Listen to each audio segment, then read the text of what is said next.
What's up, YouTube? This is Atticus from The Complete Trade, and today we're going to take a look at Ethereum. So since the last Ethereum episode where the SEC delayed Fidelity's Ethereum ETF, the SEC has now delayed BlackRock's Ethereum ETF as well. Quoting the SEC, the Commission finds it appropriate to designate a longer period within which to take action on the proposed rule change so that it has sufficient time to consider the proposed rule change and the issues raised therein. I swear to God, I'm reading the exact same statement as I read last week. The SEC has to be trolling at this point, just copying and pasting the exact same statement they made to reject the Fidelity Ethereum ETF. The new deadline for the SEC's decision is now pushed back to March 10th. Anyway, as stated in the last Ethereum episode, BlackRock's ETF approval rate with the SEC is at 99.8%. Just like with the Bitcoin ETF, it's not a matter of if the Ethereum ETF will be approved, it's a matter of when the Ethereum ETF will be approved. Moving into the charts, Ethereum is on the left and Coinbase stock is on the right.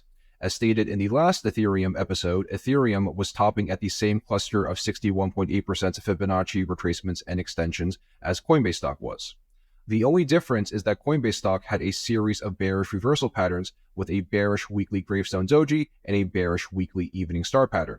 Ethereum, during the last episode, did not share the same bearish reversal patterns. Fast forward to today, Ethereum did close the month of January with a neutral doji. This just indicates that there is a lot of indecision in the markets. But the fact that Ethereum is printing a doji pattern at a significant cluster of 61.8% Fibonacci retracements and extensions gives us a bearish bias on Ethereum. As stated before, if we believe Bitcoin has more downside, that means we believe most cryptocurrencies and cryptocurrency stocks will have more downside as well. Okay, so this week Ethereum caught up with Bitcoin, crashing as much as 20% before catching a bounce. So now both Bitcoin and Ethereum have crashed 20% to start their respective pre-halving corrections. Now, as stated before, we don't believe Ethereum is going to follow the typical pre-halving correction and crash 70% as Ethereum has in 2016 and in 2019.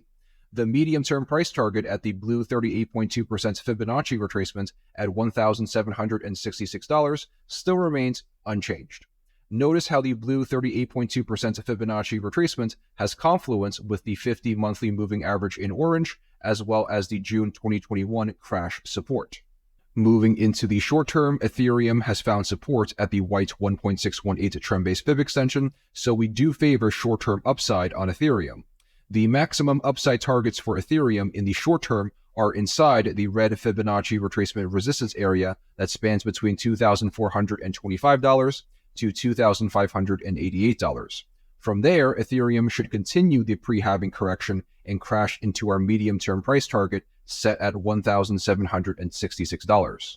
Moving into some indicators, starting with the RSI, we have bearish divergence on the weekly time frame where Ethereum is printing higher highs, but the RSI indicator is printing lower highs. The fact that Ethereum is printing weekly bearish divergence at the red 61.8% Fibonacci retracement gives us further confidence that Ethereum's pre-halving correction is just getting started. Shifting gears to the MACD indicator, in the last Ethereum episode, we talked about the potential of a bearish MACD cross on the 2-day time frame. Well, we got the bearish MACD cross, and so far we have crashed 20%.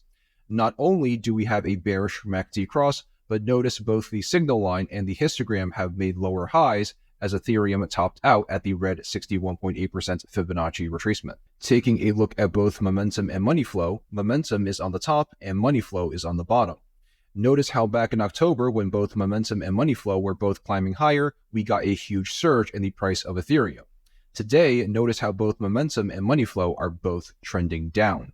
Closing things off with the Ethereum against Bitcoin valuation, the Ethereum against Bitcoin valuation dropped a bit this week due to the SEC delaying the Ethereum ETF. But as stated a few minutes ago, the SEC is just playing mind games with everyone. The Ethereum ETF will get approved just like the Bitcoin ETF got approved. Worst case scenario in the short term is a retest of the white 1.618 trend-based fib extension.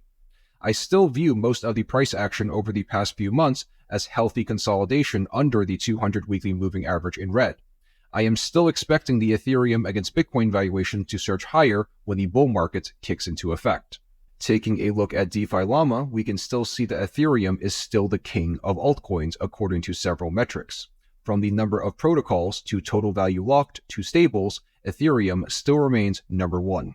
Scrolling up to the graphics, Ethereum is in blue, and as you can see, Ethereum is still number one.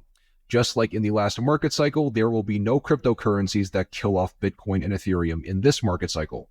The cryptocurrency asset class is very volatile, but one thing that has remained consistent is that Bitcoin is number one and Ethereum is number two. Okay, so that's my analysis on Ethereum for this week. I hope you guys enjoyed the video, and I'll see you guys in the next one. Take care.